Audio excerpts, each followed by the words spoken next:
तो मध्य प्रदेश में 12 सीटों पर चुनाव हो चुका है, तो अब 17 सीटों की लड़ाई बाकी है। इन सीटों का गणित ये बताता है कि कांग्रेस का वोट शेयर यहां पर गिरा है। वहीं छत्तीसगढ़ में अभी 7 सीटों की लड़ाई बाकी है। छत्तीसगढ़ की एक सीट को छोड़कर बाकी सभी जगहों पर भारतीय जनता पार्टी का ही कब्जा है। यहां पर कांग्रेस की चुनौती भी है। रिपोर्ट आपको दिखाते हैं।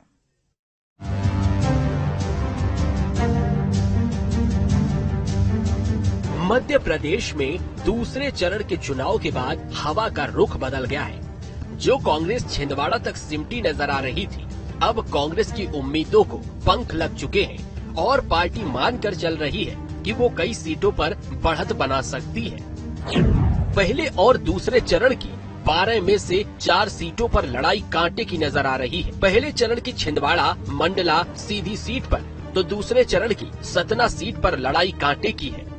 हालांकि अब एमपी में तीसरे और चौथे चरण की 17 सीटों की बात करें तो इन सीटों पर पिछले 15 सालों से कांग्रेस का वोट शेयर घटा है। 15 सालों में 17 सीटों पर 8% वोट शेयर घटा। 2009 में वोट शेयर 46.98 था। 2014 में वोट शेयर 35.28% था। 2019 में वोट शेयर 36.08% था। 2019 में रतलाम में बीजेपी को चुनौती मिली थी। यहाँ मुकाबला कड़ा था, तो 16 सीटों पर एक तरफा जीत हुई थी। इस बार के चुनाव में 12 सीटों में से कांग्रेस को उम्मीद है कि 4 सीटों पर वो टक्कर दे सकती है। तो तीसरे चरण की ग्वालियर चंबल की सीटों पर बीजेपी चिंतित नजर आ रही है और चौथे चरण में धार रतलाम सीट पर कांग्रेस पार्टी टक्कर दे सकती है। हालांकि मोदी मैजिक कांग्रेस के लिए सबसे बड़ी चुनौती है।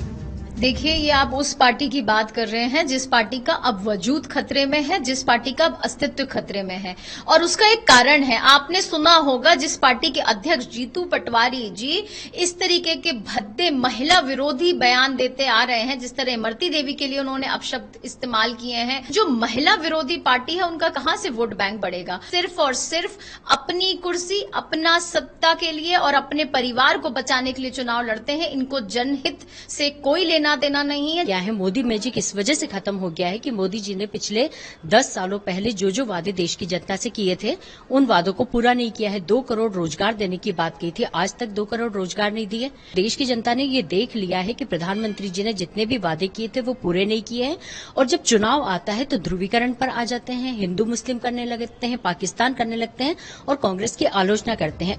वही माना जा रहा है ग्वालियर, भिंड, मुरैना और राजगढ़ में अच्छी टक्कर हो सकती है। ये वो सीटें हैं जहां जाति कार्ड चला तो कांग्रेस चौंका सकती है। अगर हिंदुत्व और मोदी मैजिक चला तो बीजेपी की ही जीत होगी। मध्य प्रदेश में जब कमलनाथ जी की सरकार बनी तो थोड़ा सा कांग्रेस का संगठन मजबूत हुआ, और अब चूंकि 10 साल माननीय मोदी जी की सरकार हो गए, केंद्र की सरकार की एनडीए की सरकार के 10 साल हो गए, तो मतदाताओं में, नागरिकों में अपेक्षाएं बढ़ जाती हैं। पार्टी का कार्यकर्ता थोड़ा सा बहुत ज्यादा उत्साहित हो जाता है।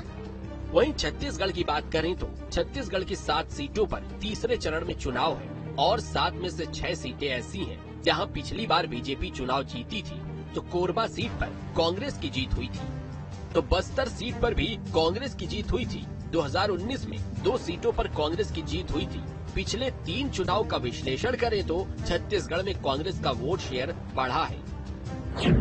2009 में 37.4% वोट शेयर था। 2019 में 39.1% वोट शेयर था। 2019 में 41.5% वोट शेयर था। 15 साल में वोट शेयर 4% बढ़ा। तो इस बार छत्तीसगढ़ में कांग्रेस पार्टी उम्मीद लगा रही है कि कई सीटों पर वो बीजेपी को टक्कर दे सकती है। हालांकि बीजेपी के नेता जोर शोर से 11 सीटों को जीतने का दावा करते नजर आ रहे हैं। फिलहाल मध्य प्रदेश और छत्तीसगढ़ की 16 सीटों पर अगले चरण में कई नेताओं का इम्तिहान होगा और ये देखना होगा कि जनता का आशीर्वाद किसे मिलेगा।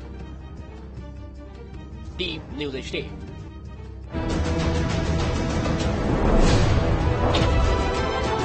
अब कपड़ों को